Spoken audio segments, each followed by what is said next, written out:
Hey, it's Ed. I want to thank some new podcast supporters: Ben Clary, Eva Greenberg, Raleigh White, Joe Fitzsimmons, Kevin Chatham-Stevens, Nick Vaughn, and Jennifer McKinney.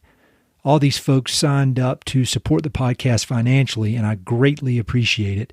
If you want to learn more about how that works and all the different options, you can go to mountainandprairie.com/support. Thanks a lot.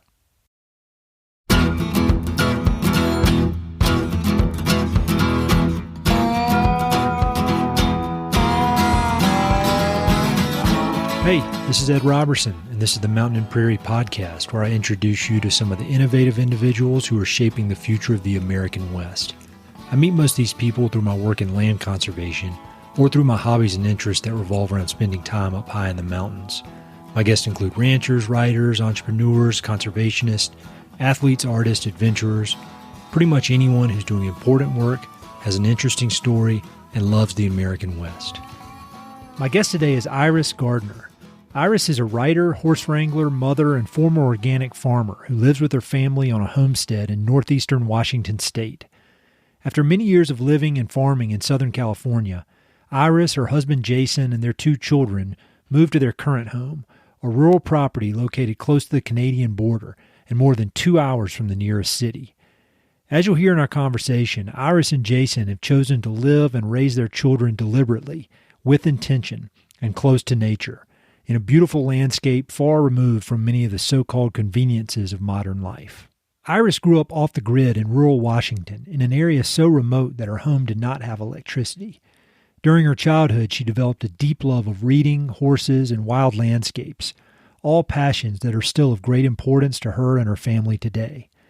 Iris's husband Jason is a retired, highly decorated Navy SEAL who shares her devotion for intentional living and parenthood.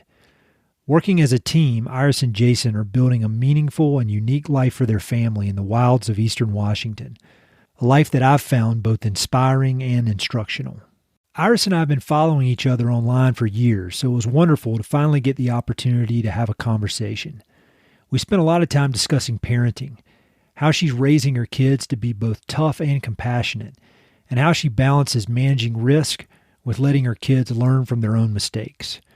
We talk about her marriage with Jason and how they've grown as a couple through the various phases of their lives and careers. Iris is an enormously talented writer, and she's currently finishing up her first book.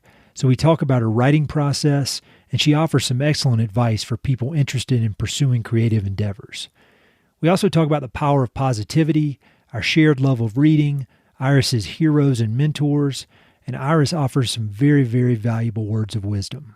And also, if you want to learn even more about Iris's journey, I'd encourage you to watch or listen to her conversation with retired Navy SEAL Jocko Willink on the Jocko podcast. I've linked to it in the episode notes.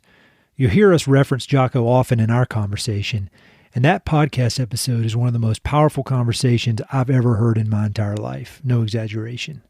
Iris is a strong, inspiring, tough, talented, and thoughtful woman, and I know you'll enjoy our conversation.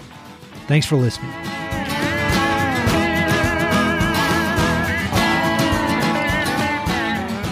Maybe we could start out with you just describing where you are right now and where your property is. Because when we initially connected, you were in a completely different landscape, and now you're in, from the photos I've seen, just a really wonderful landscape. Can you talk about your property and where you are? Yeah, we're just south of the Canadian border in the very northeastern corner of Washington state. And this is where I grew up, and I lived here off and on through my childhood, and then met my husband, and we moved down to Southern California, and we're down there for a long time, and then just moved back up here 2 years ago. So it's very rural. It's there's a very small town just about 15 minutes away that the kids go to school at. Yeah. And then the next closest town is an hour away, and that's also a very small town. And then it's 2.5 hours to a sizable city. So, and how, I understand from our interactions on social media that, when you were in Southern California, you had like a real organic farm that you were working on that was part of what you did. And now, I imagine there's several feet of snow on the ground up there. So how has that transition been from two pretty opposite ends of the spectrum landscapes? I mean, has it been kind of a shock to the system, or I guess you grew up there, so it's kind of like returning home in a way? I think it was more of a shock to a system when I moved to Southern California. Yeah. When I moved from up here in the north to Southern California and got some land and started a farm, and just being able to grow things all year round. And, it's a very Mediterranean climate down there along the Mexican border where we were. And that was a real shock to the system. It was unlike anything I'd ever experienced, and took me a long time farming to actually figure out how to grow things, because when you can grow things year round, it's just weird. Yeah. Oh yeah. That is weird. And the other thing is you never get a break.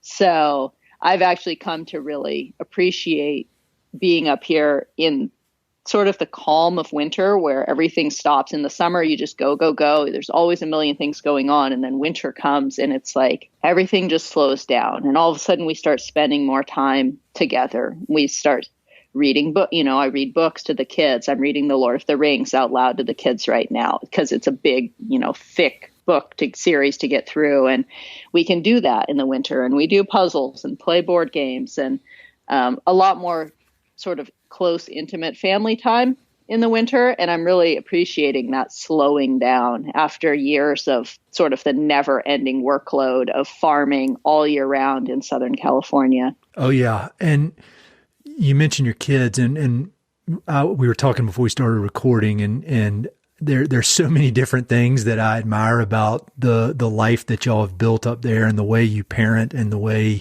things you focus on. And it seems that y'all just have this real intentional approach to all aspects of life. And so I wanted to dig into that a little bit. Maybe we just talk about the parenting a bit. And again, this whole podcast is completely selfish, and it's just me trying to get to talk to people so I can get advice for my life. So I've got a lot of parenting questions for you.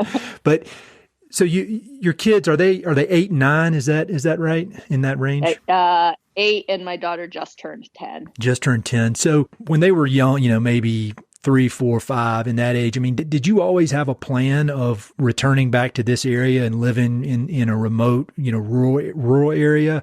Or was that something that maybe came up after they were born and you decided that you wanted them to have that type of upbringing? When did you make that decision? Well, they've always had that. They were born. We had a farm in Southern California. We were an hour east of San Diego, right on the Mexican border. Okay. But it was a rural area. I mean, it was not as rural as where we are now, but just a tiny little town that just had a little general store and a post office and a little bitty school right on the border next to Tecate, Mexico. And so we had 18 acres and farmed. And so they were born into the rural life. Got it. But it wasn't the same kind of life as up here, where we're just in the forest and the wilderness all the time and riding horses right out of the pasture, and there's nothing else around. And so, yes, it was always important for me to have them experience farm life and all of that. But then I really had a longing as they got a little bit older to get them out to know even more of the wilderness and the more remote areas. And you do a lot of writing, and I want to talk about some of your writing influences and your current writing project that you're working on. But you write really impactful pieces about parenting and about the approach that you take with your children and raising them. And obviously you're very committed to raising them in a specific way that's going to hopefully make them confident, quote, successful adults in whatever they choose to pursue. How did that come about, like from a parenting standpoint? I mean, were your parents pretty intentional about how they wanted to raise you?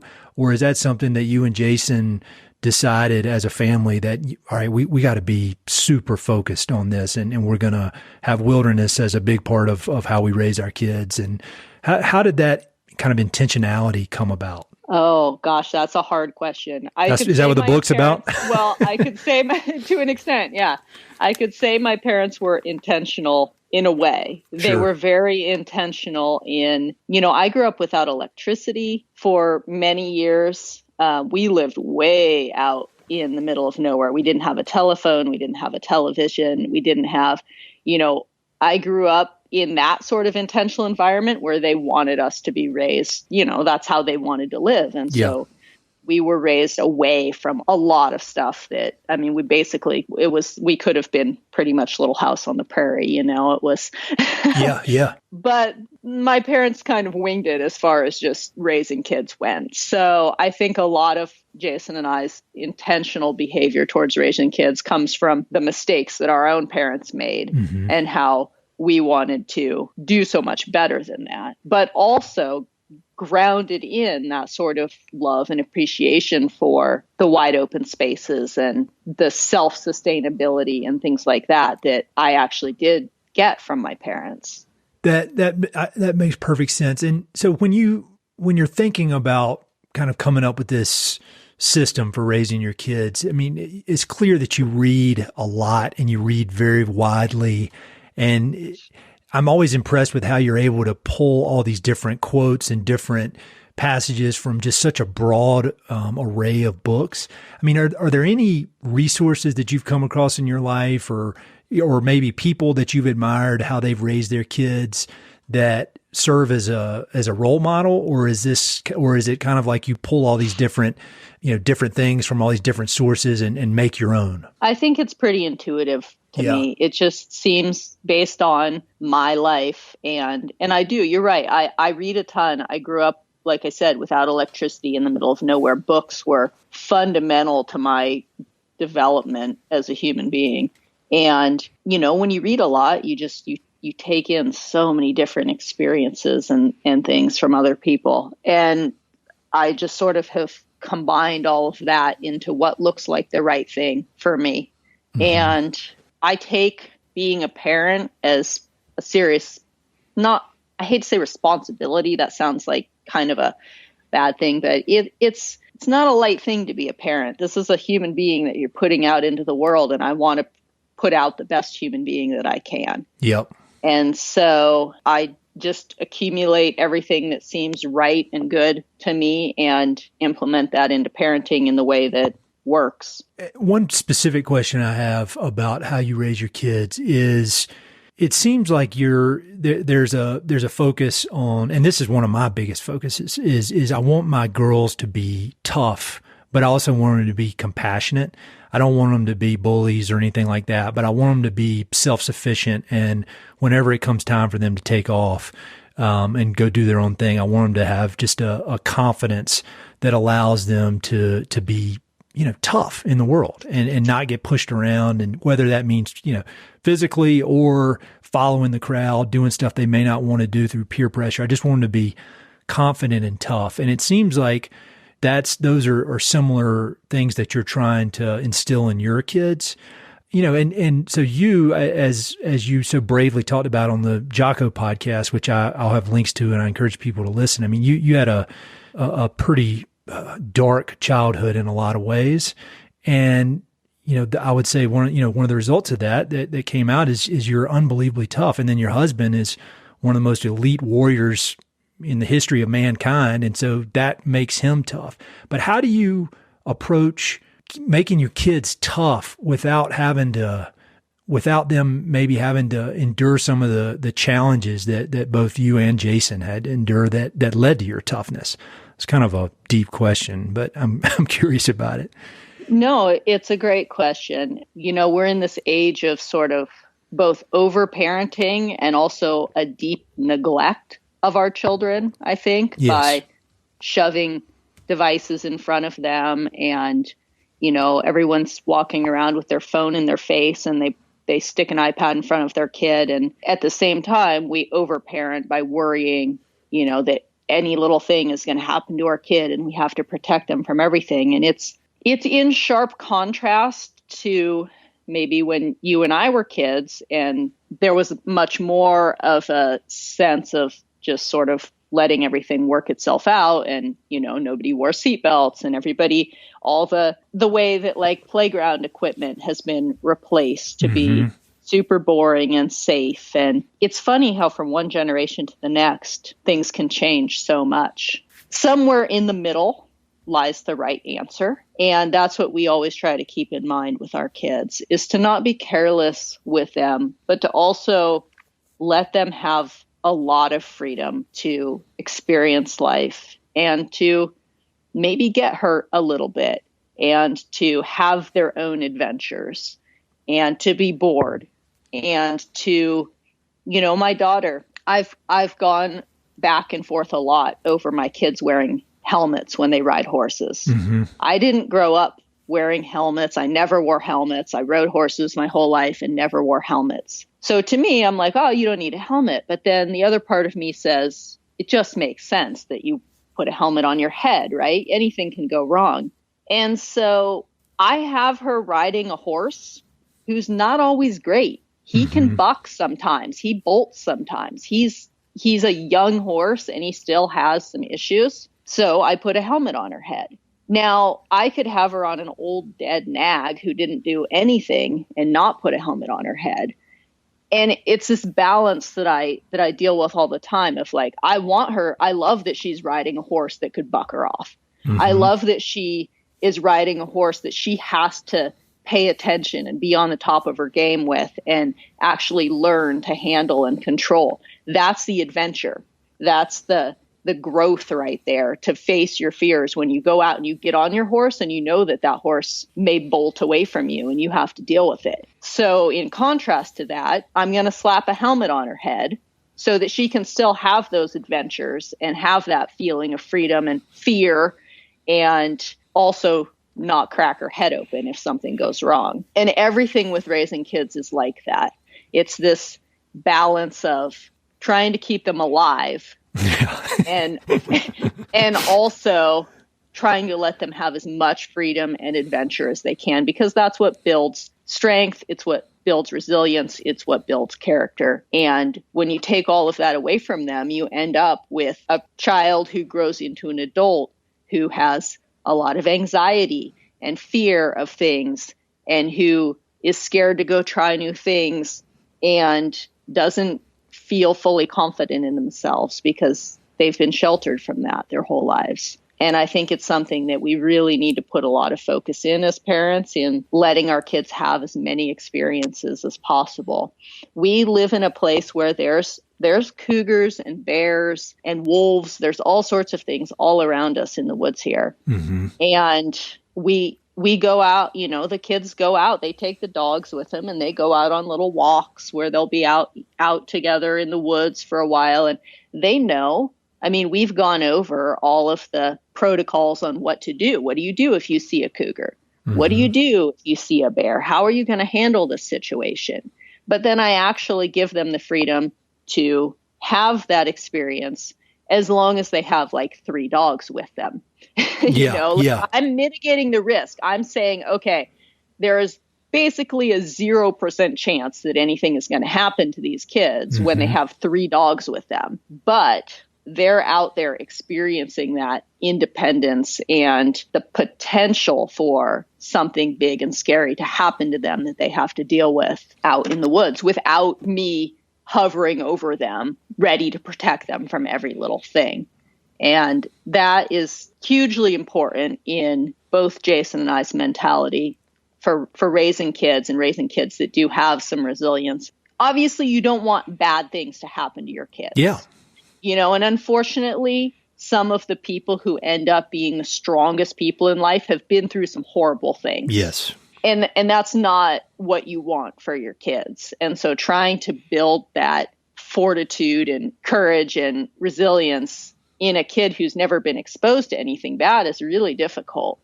And you have to really be conscientious of a parent of how you're giving your kids exposure to things that can help them grow.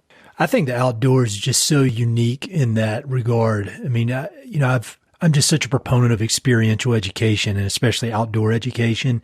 And I feel like one of the many, many great things about spending a lot of time outdoors and having to learn to fend for yourself outdoors is you get very quick feedback on your decisions.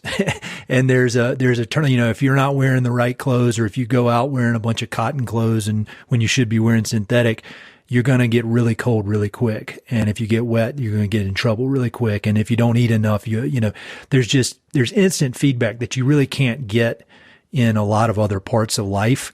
Because the results of your actions may be delayed by days or weeks or years. And at least for me personally, I mean, I had it almost, I had it easy as a kid. And I've found that going out and really getting my ass kicked hard in the mountains is where I feel like that's where some of my the most significant personal growth I've had comes from. So, I mean, the fact that you're raising those kids out there in that, and they're already at age 8 and 10 and have been for quite a while, having to, learn to operate in the outdoors. I mean, that's huge. Did you always think you would have kids? I mean, was being a mother always part of the plan, or did that come about later in life? No, I spent most of my younger life thinking that I wouldn't have kids. What changed it? Well, when I married Jason, he really wanted to have kids, and he had one son already from a previous marriage, but together he had his first son when he was young. And, I think he talks sometimes about how much better of a parent he is now that he's an older parent. And, when he was young, it's hard. You're not as financially stable. You're not as patient. You're not, there's a lot of benefits to, and I think for me, part of it was just maturing myself and feeling in a better place to deal with a child. But I'm not a particularly mothering kind of person. Women are funny. There's some women who that's all they can think about. They just want to be a mother. And for me, I'm not like that. Now, when I did decide to become a mother, which had a lot to do with feeling like I was with a really good partner to have kids with, which is a big decision when you have kids. It's a life-altering decision to have children. And if you don't have a good partner to do it with, it's going to make your journey through parenting a lot more difficult. Yeah. So feeling that I had a very good partner to do it with, I think probably was the main reason. How did you and Jason meet, if you don't mind me asking? I was working as a horse wrangler on a ranch, which I did for a number of years. And it was a ranch where the SEAL snipers have a contract to come and train doing their sniper training. And so that's how I met him. I was taking SEALs out on horse rides on their stalks through the mountains and stuff. And Jason immediately announced to everyone after he met me at the ranch that he was going to marry me. Did he really? Like, that's true? Yes, that's not an exaggeration. Nope. The people who worked at the ranch, he met me, and then that evening he told them all that he was going to marry me. And then he made that his mission. And SEALs are pretty adamant on their mission succeeding. Yeah. So he stuck with it and eventually convinced me to move down to Southern California with him, which was a hard decision for me, being from up here in the wildlands. That's really cool. One question I had about you and Jason is, for the majority of your marriage, I would guess, and correct me if I'm wrong, that he would be in the United States training, and and you guys would get to spend time together, and then he'd take off and be gone on missions for months and months and months at a time, and then he would come back. And so you had this routine established, and it obviously worked well. And as having kids, it worked as part of that process as well. And that takes and I've heard Jason on other podcasts talk about what a badass you are and how strong you are to be able to shoulder a lot of that, everything that comes with being a parent while he would be gone. And now then he retired, and now he's working in consulting, and you guys are probably, I would imagine, spending a lot more time together. And that's kind of a completely different setup for a marriage than what you had for the majority. How has that transition been? Well, I feel like I was always pretty well suited to be a military spouse because of being independent, and I started farming, and that kept me busy while he was on deployments and stuff. And I really sort of, in ways, I appreciated his long absences as a way to sort of build my own independence. I think a lot of people don't ever get that. They get into relationships and marriages, and they they never really get to build their own independence fully. And so I actually appreciated it in a way. And I've always been sort of a strong believer in absence makes the heart grow fonder. Uh-huh. And that's worked really well for Jason and I. We've really done well with him being traveling. And I have always been very conscientious to never make a big deal about it to the kids, which I've seen other military families do, where when dad goes on deployment, it's like, oh, dad's leaving us again. This is terrible. Dad's gone. So, and it's like this huge sort of guilt trip thing. And the kids that, like I talked about before, when you talk about negative things around your kids, that's what they take in. And then that's what they think about. And so I never, ever made it like that. It was always like, this is dad's job. He's gone. It's normal. No big deal. We'll see him when he gets back. And so my kids adapted to it very well. Like, it was never an issue. Yeah. Dad's going on deployment and he'll be home. So once Jason retired, he was still traveling a lot doing leadership consulting until the pandemic hit. Yep. And yeah, this last year he's been home a lot more, doing a lot more virtual gigs and stuff. And it is an adjustment. For me, it's like, it's been wonderful having him around. And I think he's really hit a point after a 30-year career as a Navy SEAL, where he's spent most of his life traveling all the time. He's really happy to just be here planting his trees and riding his horses and kind of living this calm lifestyle. I think it's really suits him well. And we have enough space where I go out and ride horses and he goes out and do things that we still are away from each other a lot. If we start to get on each other's nerves, we go out into the woods and enjoy nature. So it works out for us. Yeah, it seems to be working. So this is kind of a funny question, but I've heard him, he just talks about you. I've heard him on Jocko's podcast a few times, and he talks about you with such great admiration. And, there's so many people in the world, myself included, who reads all these damn books trying to figure out, I want to be like a Navy SEAL. I want to learn from these Navy SEALs. But it's clear that Jason has learned a lot from you. And you don't have to speak for him if you don't want to, but what do you think, like, what lessons do you think he has learned from you, whether it's about parenting, about marriage, about just a way to approach life? Because from listening to him and then just from seeing how insightful you are on so many things, what do you think he's learned from you? Like, how is he different now than he was when y'all first met? Well, I always joke that I had to toughen him up when I met him. No, I think we have learned together. Mm-hmm. And that's what makes our relationship so great, is we have grown and evolved together.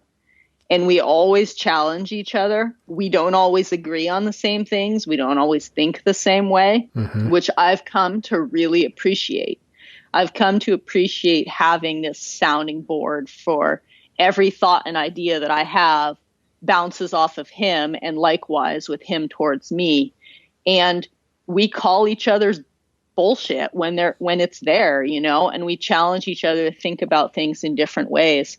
And because we respect each other, we don't always agree, but we're able to work through ideas and thoughts on things. And we have grown together tremendously as humans. And I absolutely love that. I love having that as a relationship.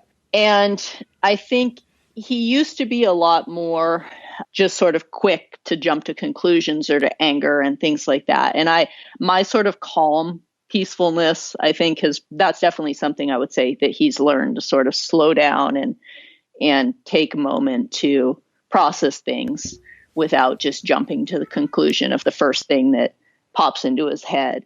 And, my love for the nature and the wilderness, I think he's always had that to an extent, but he grew up in Southern California and he spent most of his life, just in the military going places. And so having me sort of draw him away from all of that into the wilderness has been both something that he loves and also I think really sort of healing for him, coming from a 30-year career as a Navy SEAL in all these crazy conflicts to just sort of be at peace in nature. No, that makes perfect. Well, it makes perfect sense for me being very far removed. I can't imagine that kind of transition really. Can you talk about, are you willing to talk about your book project that you're working on now? I know some people don't want to talk about things until they're done, but I really admire your writing and I'd love to hear kind of what you're working on, if only if you're willing to talk about it. Yeah, I'll talk about it a little bit. I think it's been a challenge for me. It's essentially a memoir. I think that's the hardest thing that I could have possibly picked to write about is myself. Through this process, I've wished many times that I'd written about anything else, that I could have written a novel or anything else, because writing about yourself and your emotions and feelings, and then also trying to write about your family and people in your life and trying to balance all of that and not hurt people's feelings and make it something that is a worthy project that you're putting out. It's been difficult, and I want it to be something good. I really have put a lot of myself into it and really care about it. So it's taken me a long time. It's definitely a slow grind, but I'm close to it being where I want it to be. As we were talking about before we started recording, I mean, I can't think of anything more difficult. I mean, even writing a history book, I mean, that seems unbelievably challenging to me. And then when you're writing about yourself and your emotions and people in your life, I mean, oh man, you're a lot tougher than I am. That's that's crazy. So I keep talking about your writing. Would you say that how much of your writing ability do you think comes from your love of reading? I mean, do you think reading a lot is a mandatory part of being a great writer? I mean, I don't know if it's mandatory. Maybe some people just innately have it, but I would say it definitely has got to help. One thing with writing, I think a lot of people get caught in sort of imitation writing. You know, they read something that they like and then they try to imitate that. And that's a really hard thing. I think finding your own voice and finding what works for you is a difficult process. I never went to college. I never took a single creative writing class or any kind of writing class in my life. And in ways, I feel like that's a real benefit to me because I don't have all these sort of rules and restrictions on me saying this is how it has to be done. In other ways, I kind of wish, I wish I'd learned a little bit more about some of this stuff. I'm completely self-taught based solely on what I have read and what works for me. And then I write from the heart. I just write off the cuff. Most things that you see that I post online, I have a thought, I write it down, and that's what it is. Some things are better than others, but I've stopped being afraid to put out things that I write on social media. And that comes a lot from just so many people being so supportive. Mm-hmm. I mean, it's another one of those sides, like we talked about, with social media being a real benefit. While it has its negative sides, you sort of find your tribe. You find people who like what you have to offer. Mm-hmm. And I know that what I write doesn't work for everybody, but there's a lot of people who've just been so incredibly kind to me. And so many people told me over and over again, you need to write a book. You need to write a book. That finally I was like, well, maybe I do need to write a book. Mm-hmm. And, that really comes from people responding to just little things that I put out. And I really appreciate that. And it's actually kicked me in the butt to write a book. Can you talk a little bit more about that social media, about your relationship with social media? Because we discussed it before we started recording, but I thought it was very insightful because obviously there's a lot of upside to social media. I mean, you and I wouldn't be talking without social media, and I've gained a lot from your photos and your writing and just learning about how you and Jason do things, and it's definitely enriched my life. And, as people who listen to this know, I talk trash about social media, but that's kind of silly because it's really added a lot of value to my life in a lot of ways. So how do you approach that when you're putting out these very personal, creative aspects of yourself into the world. How do you think about social media? I think that you have to be careful with social media. Like I told you earlier when we were talking, I look at social media as a daily exercise in self-control and detachment. Uh-huh. Can I look at all this stuff that's presented in front of me? And it's a lot. And can I detach from it and not get caught up in the emotion of something that's put in front of me on a screen, and really use social media to enhance my life instead of detracting from it? Unfortunately, a lot of people can't do that. A lot of people let their emotions get out ahead of them and get caught up in all these battles on social media, and they, their biases that make them want to believe things that they see even if they aren't true, and all of that. That's the negative side to it. But if you can detach from all of that and you can channel it as something positive, I think it's an amazing tool.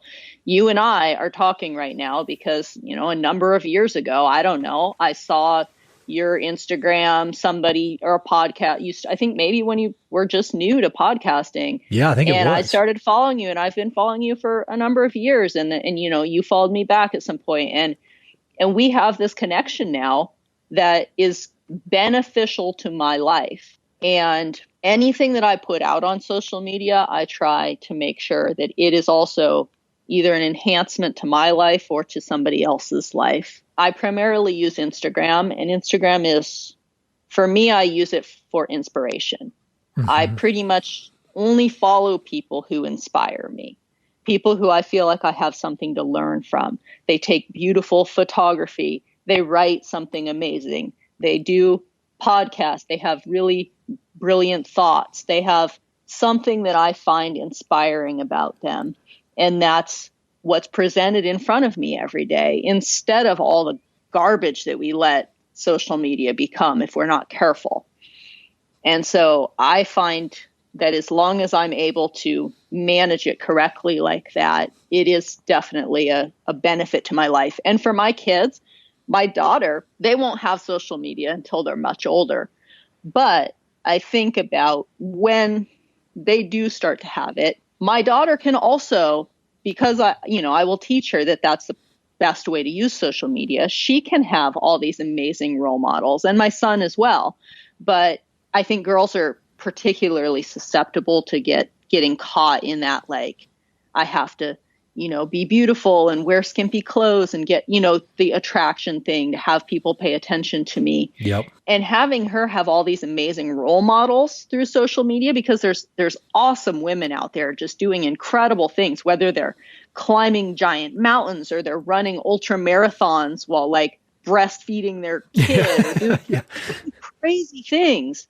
And that my daughter would never see that and never know that. But now, like, social media is something that she can actually have connections with people like this who are doing this incredible thing. And I hope that it can actually, at some point when she's older, it can be an inspiration to her the way that it is to me. I think if I had to summarize, the way you use it, you use it with the spirit of generosity. Like you're offering up things about yourself and about your family and things that you've learned through reading. And it's this, and when I look at it, it adds value to my life. It's not just some like silly self-indulgent picture or something like that. I feel like everything, and I think, through watching you and watching other people, I mean, that I've tried to take that same posture, both with the podcast or with anything I put on social media. For the most part, I want there to be a reason why somebody would look at it, and like somebody look at it and they are able to, if it resonates, they're able to apply it to their life.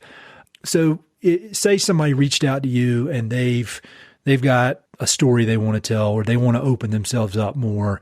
They want to offer something to the world. I mean, what would be your advice to somebody who maybe has some creative impulses, has something they want to offer, but they're nervous about revealing themselves? Because you've revealed yourself in a big way, and it has resonated with so many people and really been life-changing, both, from your initial podcast with Jocko all the way up to, the great list of quotes that you put on your Instagram yesterday that I wanted to screenshot all of them. So, I mean, how do How do you, what would be your advice to somebody who is nervous about putting themselves out there? Well, growth is uncomfortable. Yeah, that's good. And you should never let fear hold you back. It's really important to me to get as much out of my life as I can, and to always remind myself that my life is indeed my life. And I want it to be as full and encompassing as it can possibly be. And so if I am not doing something, if I feel like, I'd really like to put this on social media, but maybe people aren't going to say nice things, or maybe, stop yourself and go, well, why would people not say nice things about this? Mm-hmm. Is it something, am I putting out a good message? If I am, no one should say anything bad about it. And B, why am I letting my life be made smaller by the fear of being judged by other people? Mm-hmm. And I think another lesson in there from that is that for people to understand that you do go through the process of thinking that even though you've had success with this and it's impacted so many people's lives, like you still, those thoughts still come up. And just before we started recording this, I was up there talking to my wife and I said, I don't know why I still get so nervous before these podcasts. And I think when people listen, they think I'm just kind of laid back and talking and having these conversations. But I get super nervous because I want it to go well. And I think anybody who's doing anything creative and putting themselves out there in one way or another, unless you're like a crazy narcissist or something, or just really full of yourself, you're going to be a little nervous. And I think that it's almost like a signal. All right, I'm nervous. This means I must be getting ready to do something worthwhile. I don't know though. Who knows? Well, yeah, it shows that you care. You should be nervous. I mean, you care. You don't have to be fearful to do it, but if you care, then you're going to be a little bit nervous because you want to put out the best thing that you possibly can. No, I agree. But it's a fine line on worrying too much about how people will react or judge you, and then letting that stifle your creativity or what you want to say and do. So I try to approach everything as fearlessly as possible like that. I'm not going to worry about how people will judge me. Now, sometimes I have occasionally gotten critiqued on something that I've written or put out, that your initial response is to be defensive and be like, oh, they're completely wrong. But I really, really try, because it doesn't happen that often to me. When it does, I try to really take a step back and go, could I have said that better? Am I excluding somebody? When I'm saying this, am I making somebody feel excluded or like I don't care about them, that certain group of people or something? How can I reach the most people in a way that everyone is willing to listen instead of shutting people down? It's one of the things that we struggle with so much with social media right now, is the sort of shutting one group out too much. And it's, I try as much as possible to build bridges. I feel like you can't influence people if people quit listening to you. Correct. And so if you may not agree with everybody, but if you just throw a wall up between you and them and say, I'm in this camp and you're in that camp, they quit listening to you. Mm-hmm. And, ultimately, if you want to do good in the world, if you think that you have something to offer to maybe make people better or think better, you need to keep those bridges of communication open, even if you don't necessarily agree with the other person. I think that's always been true, but it's more important now than ever. I mean, I feel like people are just retreating to their own little corners, and it's those hard conversations. We need to have them. Who do you admire? And it could be authors you've read, could be artists, could be people that you know personally. I mean, who would you consider to be your heroes, mentors, a handful of people that have positively impacted your life outside of, obviously Jason and immediate family? Oh, well, you can go back to books, of course. I think some of my favorite authors growing up were Steinbeck and Ken Kesey and Edward Abbey. And, some of those people had a real part in building who I was. I look to anyone who I feel like is putting out good, positive messages. I don't like getting caught up in drama. I don't like getting caught up in just negativity. And so Jocko has been a really big mentor to me. I know him personally, but his podcast, I think, is really, it's a great way to think about things. Podcasts have been an amazing influence in my life. I listen to so many of them, and I hear so many people that are talking about things that I never would have had exposure to. And so anyone who challenges me sort of emotionally, and I don't know, there's a lot of people out there. It's hard for me to pick just a few that inspire me. No, and I think when you read as widely as you do, and I try to, I think it can really be hard to pick one or two, because it's this just kind of mix of all these different things that goes into this recipe and makes you who you are. Yeah. One thing I want to follow up on what you said was the thing about positivity. I try to do the same thing on this podcast, like, cause you read, like, for example, High Country News, and it's just, I mean, I'm not trying to trash High Country News. I had the former editor on High Country News, but when I read it, I get down, because it's just this laundry list of everything that's going wrong. And there's a place for that, and there's a need for that. Obviously, I mean, I don't want to be somebody to put my head in the sand, but I've made a conscious effort on this to keep it positive. And I'm not a positive person by nature. Like I would say it's almost like I'm trying to convince myself to be positive. And I got the email list that I put out called Good News from the American West. And it's like, I told somebody, like, I'm going to force myself to be positive. It's the last thing I do. And why do you think that positivity is so important when there are so many bad things that happen, as we all know? I mean, I think you and Jason have seen some of the worst of humanity, yet you want to focus on the positive and not get just hung up on this negative shit. So why is that so important versus getting in the weeds and wanting to fight and complain and highlight every single thing that's going wrong in the world? I think you have more impact through positivity.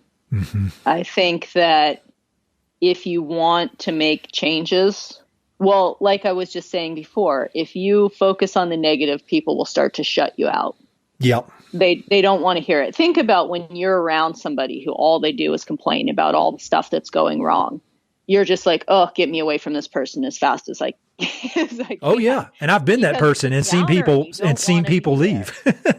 Yeah. It's much more effective to engage people through positivity. Now, environmental conservation is a tough one, right? Because you're right. You can say, this is all terrible. There's so much stuff going wrong. Look at all these animals that are going extinct, and forests that are being cut down, and rivers that are being polluted. And there's all this stuff that you can focus on.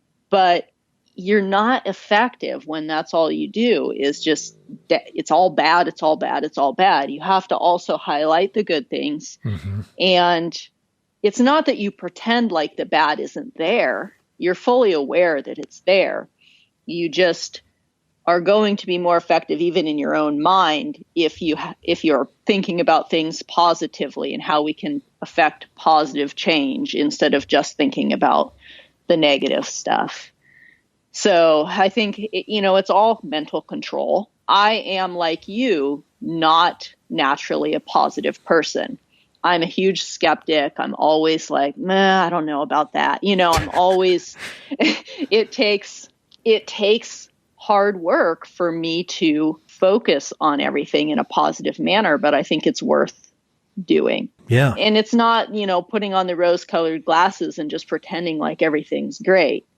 It's just how you interact with everything in your life. If it's in a positive manner, you will be a happier person, and people around you will want to be around you more, mm-hmm. and you will influence more growth. Have you ever taken the Enneagram personality test? No.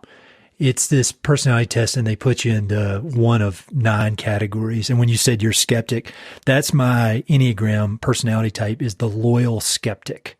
And so I'm very, very loyal to my crew, and I'm very skeptical of things. So it wouldn't surprise me if you were in that same bucket, because it's, I think it's good. I think it's good to have skepticism. And I think, but to follow up on what you said, I think the thing about not putting on rose-colored glasses is so important, but also, being very aware of all the challenges, but looking for solutions. And I feel like a lot of what you've talked about, and especially with your parenting style, you're very aware of all the challenges that face kids these days, but rather than just dwell and complain, you're finding a solution and you're coming up with these very intentional ways of raising your kids so they can operate within the reality of this, sometimes challenging world we live in. So I think it's super inspiring to me. Yeah, that's the difference between complaining and facing a problem directly and dealing with it, right? Is finding a solution. It's very easy to just complain about everything that's bad. It's a lot more challenging to find a solution for it. But complaining about everything bad never gets anyone anywhere. And in fact, it's another sort of mental exercise of mine to stay on top of myself and ask myself every time I open my mouth if I'm complaining. And if you have that sort of dinging in the back of your head as you speak, there's a lot of times where you'll catch yourself complaining. And you stop that. If you get out in front of it and stop it, you'll find your life just improving. Oh, yeah. And I've found that I did something one time. I saw it online where you put a rubber band on your wrist, and every time you complain, you snap the rubber band on your wrist. And the thing I was taken aback by was how much I was complaining, and I didn't even realize it. And I imagine I missed a lot too. I didn't snap myself as much as I should have, but it's just breaking that cycle, because it is a cycle, and it's just it's a bad habit in a lot of ways. And I'm telling you, I think people who listen to this have a different opinion of me than I have of myself. But like, if I can turn into if I can force myself to be positive, I really think anybody can, because that is not default for me. Do you do any sort of mindfulness exercises? I mean, you seem so self-aware of these things. I mean, is meditation a part of your life, or is it just, you just introspective? No, I don't do any meditations or anything like that. I sort of look at riding horses and being in nature. That's sort of my meditation. Yeah. Being quiet and at peace with yourself out in nature.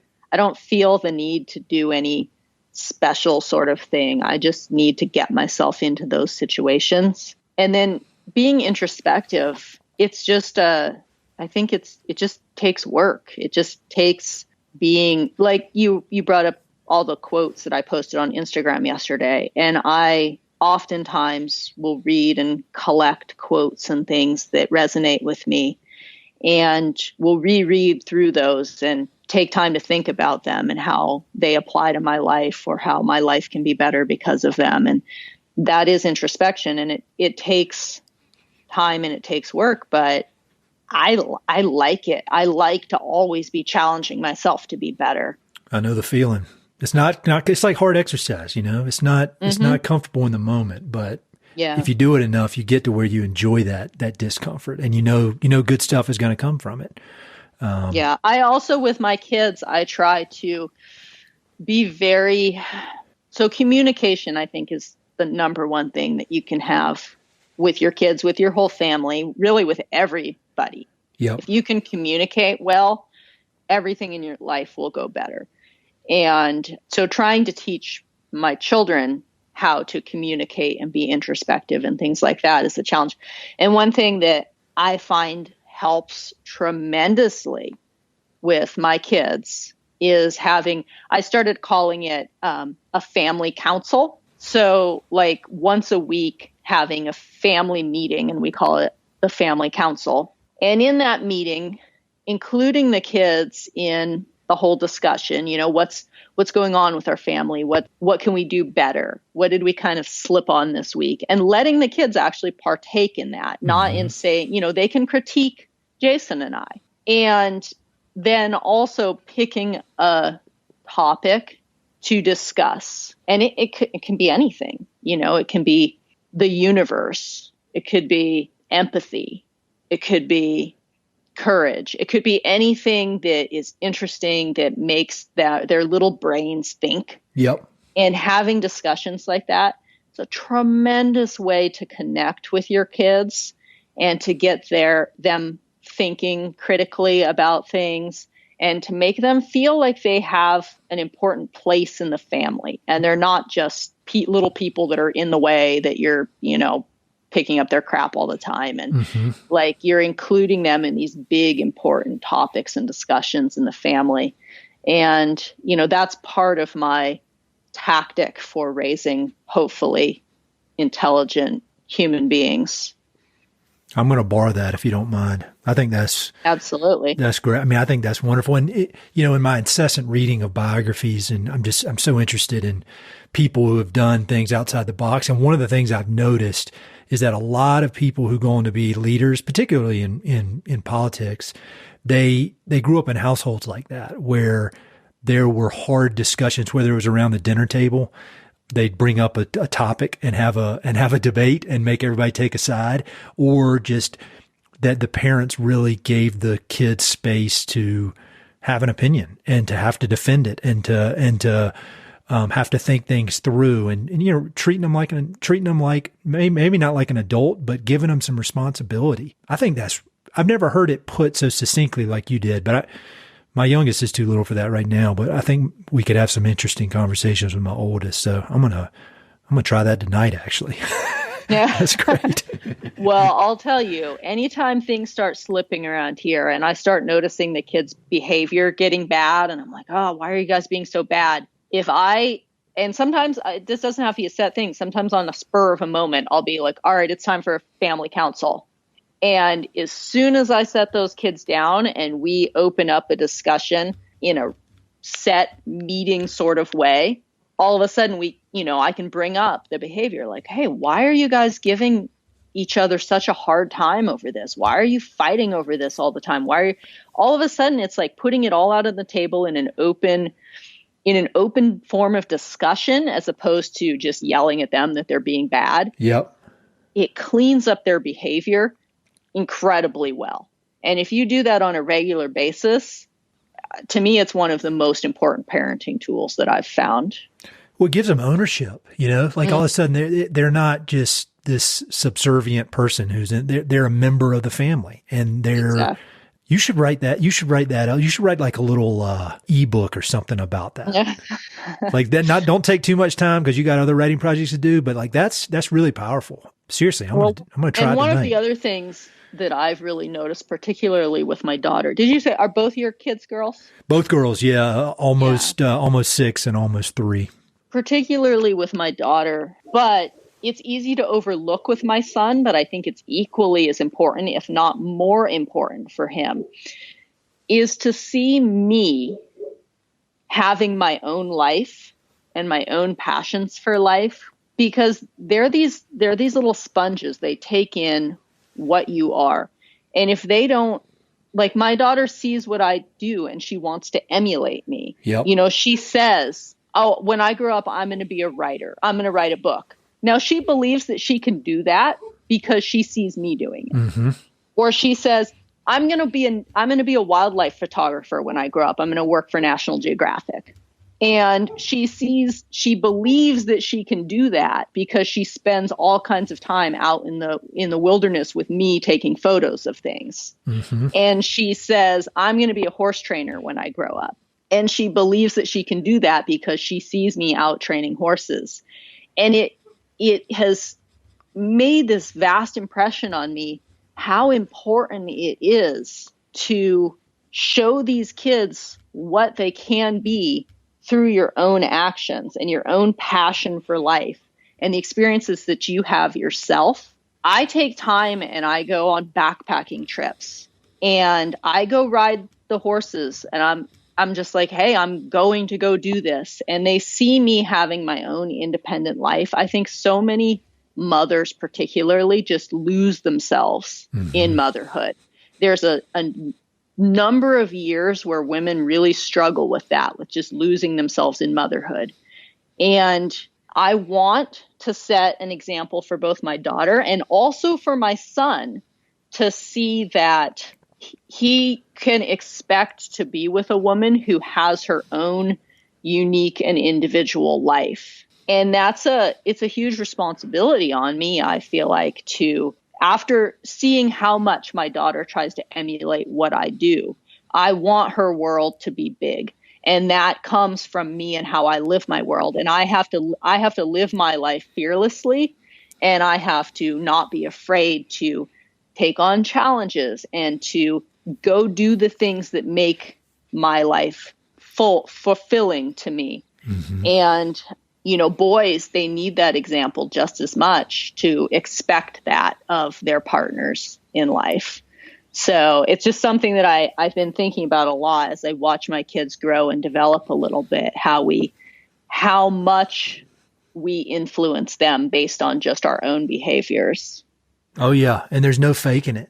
You can talk about it all day, but unless you're living it, they know. I mean, they'll know the difference. That's what I found with having kids, is just from like a completely selfish standpoint. I'm so focused on setting a good example for them that I'm a much better person because I know these people are watching me, and it's going to affect their whole life. And it's like a ripple effect. And what I do now is going to have these effects for decades. And so, I mean, maybe think I'm the center of the universe too much, but I really, that is my thought, is like, they're watching me, and I cannot be a slob. I can't get mad. I'm hard on myself I'm probably too hard on myself about that, but I want to be the best version, not bullshit me, telling them something. I want them to be able to watch me and learn from it in a good way. And so the byproduct of that is I'm a lot better off than I was before my first daughter was born. I think I'm a better person than I was. Yeah, I absolutely agree with that. I feel like kids have challenged me to be the best version of myself that I can be. And, if you really care about being a good parent, raising kids is hard. It's really, really hard. It doesn't come natural to me to be super mothering. And yet I want to do such a good job at it that it always highlights anytime I do something that I'm not proud about. Mm-hmm. If I yell about something, it highlights that and makes me adjust myself. And so, yeah, kids they're a great sounding board for how you live your life and how you can be better. Yeah, it's amazing. Well, we are coming up. No, we're over an hour. Can I ask you a few quick questions that I like to ask everybody, and then I'll let you get back to your writing? I don't envy you having to do that. Absolutely. What are your favorite books? You mentioned Steinbeck. I just read Grapes of Wrath for the first time. Holy shit. How'd you like that? I loved it. It made me furious. And then it's made me look at everything differently. Like, I was riding my bike on this bike path and I saw this homeless encampment soon after reading it. My first thought was like, well, I don't understand why that's over there. But then I started thinking about Grapes of Wrath in the 1930s, and they were on the side of the road in encampments that they had to build. And it made me much more compassionate about the whole thing, and then mad because in some ways not much has changed. But I loved it. What are your thoughts on that book? I, first read it when I was a teenager, and I don't think it had nearly the impact on me as when I read it later in life. And I reread it a number of years ago when I was fully immersed in farming. And it really struck me then, sort of how the whole Dust Bowl came about and how our agricultural system, led to some of that. Yep. And then I'm like, why don't we know about this more? There were almost 500,000 essential, American citizens who were like essentially refugees in our own country that headed out to California.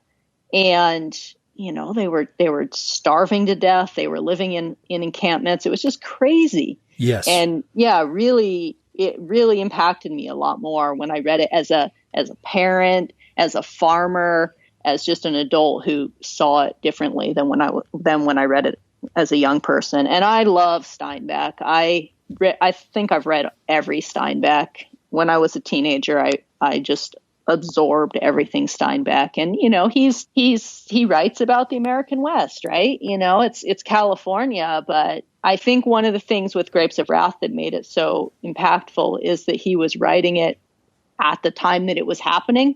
And, that's a special look into something and capturing it in sort of a novel form as opposed to just a history book. I think it touches you in a different way. It definitely does. what do you like better, that or East of Eden? Because I've heard people seem to be hardcore one way or the other, that it's either East of Eden's the best or Grapes of Wrath. I have not yet read East of Eden. Oh, I love the story of East of Eden, but I look at East of Eden more as just a novel that I love. You have to read it. But I look at Grapes of Wrath as more this crazy bit of history from this country. And so I honestly, I wouldn't even compare them. Okay. They're different. East of Eden is brilliant though. And Steinbeck talks about in East of Eden, it's something that stuck with me because it's written as a novel, but like he talks about himself in there a little bit too. And he talks about being a boy growing up in Monterey, I think, when they came through and were putting Japanese people in internment camps and stuff. And he has this really powerful scene in there where he's a little boy with his sister. And there was a Japanese man who was a shopkeeper in their little town. And he'd been there forever and had his little business and was just an American citizen. And when World War II came around, everyone started calling him names and no one would buy anything from him. And John Steinbeck writes about being a little boy with his sister and going out on the street and like throwing rocks at him or something. Wow. And yelling something derogatory towards him, and how that was like one of the most shameful moments of his life as he grew up as an adult and realized that he had done this to this poor man who had, lived there and was just a little business owner. There's just things like that are really interesting little bits of history that Steinbeck captured in an amazing way. I've found myself during this pandemic, all of a sudden I'm reading a lot more fiction than I ever have. I've generally hardly read any, but some of the lessons you can get are so timeless. And like you said earlier, I mean, it's better than anything you could get out of a straight up history. Because I'd read a bunch of books about the Dust Bowl and they were all good and I learned some stuff. But I mean, they didn't have me reevaluating my thoughts on homelessness in Colorado Springs. It's deep stuff. A lot of people discredit novels. I think you can learn just as much, if not more, based on more sort of an emotional connection from novels than you can from nonfiction. So I definitely don't discredit novels at all. I think that they're an amazing source of information and connectivity more to the human emotion than you'll get from a nonfiction book. What's one other novel I should read? Any subject. I have so many that I love. Have you read The Brothers K? Not No. The Brothers Karamazov, The Brothers K. No, and people continue to tell me I need to read it, and then they say I need to get him on the podcast, which apparently he's got a new book coming out. Yeah, and so I need to read that. Yeah, read that. The Brothers K by David James Duncan. It's definitely one of my favorite novels. That's going to push me over the edge. That's when I had Mike Foote, he's a professional ultra runner on the podcast, and he went on and on about Grapes of Wrath. And he was, he had so many people had told me I needed to read it, including my wife. And I finally was like, all right, I'm going to read it. So I'll do that with Brothers K, because I'm not that dumb. Like people don't need to tell me 1,000 times, only 999. It's funny how sometimes we kind of push off certain books, I'll tell you another series of books that I think is absolutely brilliant and amazing. And a lot of people are like, whatever, it's a kids books, is the Harry Potter books. Mm-hmm. They're an amazing story of good versus evil. And, the first couple, she did a brilliant job because she started out with writing them pretty basic so that kids that are 8, 9, 10 years old can easily read them. And as the books progressed, there's 7 of them. They got more and more in depth and more adult themed. And with kids, I highly, highly recommend listening to I actually recommend listening to them. Jim Dale is the narrator on Audible, and he does an amazing job reading the audiobooks of Harry Potter. And it's one of the only books that I would say listen to it as opposed to read them. But reading them is listening too. So no, that's great. And my oldest she's a really good reader. It's kind of bizarre. I mean, because I don't even think I knew how to read by the time she's by her current age, and she's already cranking through books. And so that'd be fun. I think that a lot about my kids. I'm like, you guys are so much smarter than I was at your age. Like I don't think I was reading novels. I definitely wasn't doing like fractions and long division and stuff. And oh, I know. I don't know what it is. It's crazy. It's really crazy. We're kind of a lot dumber, I think. Than kids are now. I'm definitely like, it's just a matter of like probably a few months before my oldest is like much smarter than I'll ever be in my entire life. Well, so last kind of big question, you've listened to some episodes of this podcast, which I really appreciate. And, the type of people that listen to this they just love the West in one way or the other, whether it's through writing or art or conservation. And it's crazy, but they're all over the world. And so, with your unique set of experiences and everything you're working on and trying to do, I mean, do you have any words of wisdom for the people who listen to this podcast? Something that you kind of a final thought you'd like to leave them with? Oh, words of wisdom. This whole thing the whole thing is words of wisdom. So if you don't have anything to add, no problem. There's plenty in here. I think one of the biggest things that I've learned in my life, based off of my experiences of having kind of some dark things go on in my childhood, and then, dealing with some hardships with a husband who was a Navy SEAL, who's been in some really difficult experiences and had some PTSD type things from that, and from just accumulation of some difficult things in life, is that we don't have to be damaged by things. Mm-hmm. I think we have this feeling, in our society that if something bad happens to you, you're damaged by it. And I have come to this just deep realization that if we can believe that we don't have to be damaged by bad things that happen to us, our lives will be so much better. And I try to instill that in my kids too, that like there will be hard things and bad things and traumatizing things that will happen to you.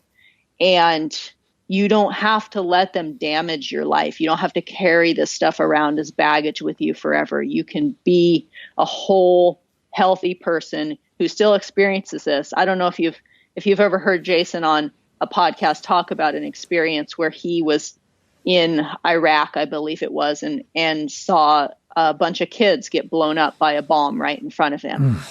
And it's just heart-wrenching and horrible, and it will bring him to tears every time that he talks about it. But it hasn't damaged him. He takes it and he uses it to be a better person and to care more and to be more empathetic towards people. And that's just something that I like to put out there, is so many people let themselves feel traumatized and feel damaged by life. And you can channel all of that stuff into something positive that can help other people and make the world better. And I hope that more people realize that they can do that. That's wonderful. And that's just a super insightful, inspiring message. And, I told you, I mean, I greatly appreciate you coming on this podcast, but really, even though we never actually met, I mean, the fact that you chose to put yourself out there and tell your story, the good, the bad, the ugly, all of it, and that it's made my life much, much better. And it's not an exaggeration. I mean, it's amazing the power of these little screens we have in our hands when they can be used properly. And so I really appreciate everything you do and your family does to put this good stuff and this useful stuff out in the world, because there's a need for it. And I can only imagine if it's helping me out, there's just, the ripple effects go beyond where you'll ever know. And so thank you for everything you're doing. And it's really an honor to talk to you. Well, I really appreciate that, Ed. And same back at you. I mean, conservation is dear to my heart. I love nothing more than the wildness that we still have and are trying to hold on to in the American West. And so, any way that we can help keep that and hang on to that. And, you doing all these podcasts and bringing together all these amazing people who are fighting towards that cause. I'm really glad that you're doing that, and that's out there, and that there's people out there that are putting that much time and energy into trying to save our wild places. Hey, it's Ed again. Thanks so much for listening to the podcast. I know your time is valuable, so it means the world that you spend it listening. If you want to support the podcast and help it to continue to spread and grow, there are a few ways you can help. Number one, pass it along to a friend or share it on social media. Word of mouth recommendations are the most powerful way for ideas to spread, so I'd love it if you could share the podcast with a few pals who might enjoy it. Number two, you can go to Apple Podcasts and give it a 5-star review. Good reviews encourage the Apple overlords to suggest the podcast to others. So there's a link in the notes if you'd be so kind as to give it 5 stars. Number three, you can support the podcast financially via Patreon, and there are exclusive benefits for those who do, including a monthly behind-the-scenes newsletter, Mountain and Prairie stickers, live and recorded video chats with podcast guests, and much more. Number four, I've also got 2 emails that I send out. The first is my weekly email called Good News from the American West, which I send out every Wednesday. It's only positive news, something we can all use a little more of these days. And my other email is my bi-monthly book recommendations email. One email every other month with 5, 6, 7, or 8 books that I've recently read and highly recommend. The thousands of people on both of these lists will vouch for me. No spam or other funny business. And number 5, finally, check out my online store for Mountain and Prairie stickers, shirts, and coffee mugs. I've got some really cool designs from Western artists with more on the way. So head to mountainandprairie.com/shop to check it all out. I'd love to connect with you. I'm on Instagram and LinkedIn, so look me up on either of those platforms by my name or through the links on my website. All right, that's it. Thanks so much for your support.